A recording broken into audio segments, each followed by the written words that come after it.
According to Nydia Velasquez, an economic impact of DACA in 2018, a rollback of DACA would result in the federal government losing upwards of $60 billion in tax revenue and would negatively impact an estimated $280 billion of economic growth over a decade. This would further impact us, U.S. citizens, with increased taxes. Therefore, the United States government should continue offering deferred action for childhood arrivals. Today, I will identify the problem with the current system in my ill, identify those responsible for this issue in my blame, suggest a potential course of action, and weigh the costs against the benefits of implementing this new system. I believe that my research on the topic of DACA qualifies as a credible source of information on this topic. Now that I've outlined my argument, let me move on to discuss the issue in our ill. Diminishing DACA would leave undocumented immigrants brought to the U.S. as children without any means to continue living in a country that they grew up in and contributed to. In getting rid of the DACA program, the U.S. would lose thousands of hardworking and highly functioning people in society. According to the same study by Velasquez, DACA recipients pay taxes just like any other citizen. Specifically, they pay on average 8.9% of their income in state and local taxes, and eligible workers contribute $1.4 billion in federal taxes, $2 billion in Social Security taxes, and $470 million in Medicare every year. Without DACA, not only will it negatively affect thousands of lives of undocumented immigrants, but it will also affect the economy. According to state and local tax contributions of young undocumented immigrants in 2017, repealing the temporary legal status in work authorizations permitted by DACA would reduce estimated state and local revenues by nearly $800 million and drop the total contributions to just over $1.2 billion annually. Now that I've discussed my ill, let me move on to my next point, which is my blame. For this particular issue, I will be placing the blame on the current Trump administration for choosing to end DACA on September 5th, 2017.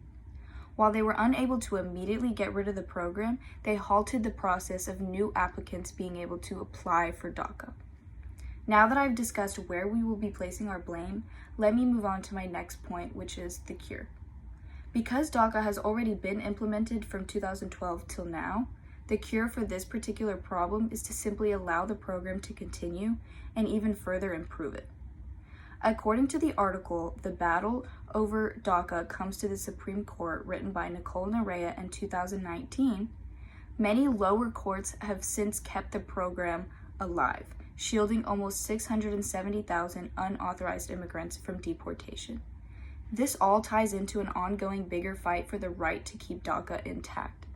Because the lower courts have managed to allow DACA to remain standing, protests and support from other government officials have stopped the full repeal of DACA for now. Additionally, to ensure the future of DACA, there are improvements to be made with the current system. For example, in Business Insider, written by Joe Perticone in 2019, he writes about how the House of Representatives recently passed an immigration reform bill that would grant legal status and a pathway to citizenship to nearly 2.5 million immigrants. While the current DACA program does not allow a path to citizenship, this improved DACA would allow recipients to apply for a green card and thus begin their process of becoming a citizenship. Now we will talk about the costs. Many people believe that DACA allows criminals and other lawbreakers to continue residing in a country they weren't born in.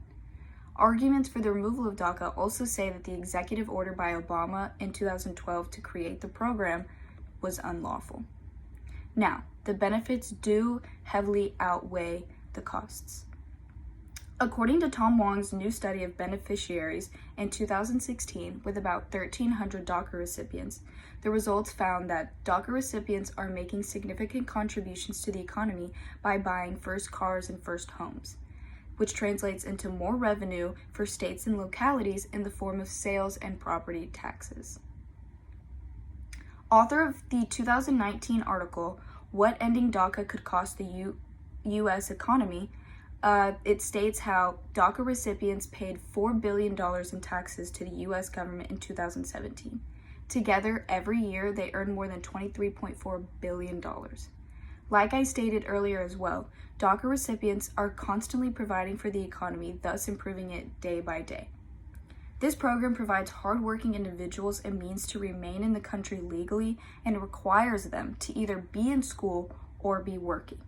Either way, DACA recipients are only here to contribute to society and overall improve the country. In conclusion, based on the points I made above, I believe that the United States government should continue with the Deferred Action for Childhood Arrivals program. In my IL, I identified the problem to be that repealing DACA would leave many undocumented individuals who were raised in the U.S. susceptible to deportation. In the blame, I suggested that the cause of the possible repeal of DACA is due to Trump's administration. In the cure, I proposed to continue fighting the Supreme Court to rule in favor of the DREAM Act and to make advancements with the current DACA program. I identified one cause to be some people's discomfort with undocumented immigrants being allowed a pass to stay in the country. Finally, I identified the many economic benefits of DACA. With the pros heavily outweighing the cons, repealing DACA would only hurt the U.S. economy and cost taxpayers more money.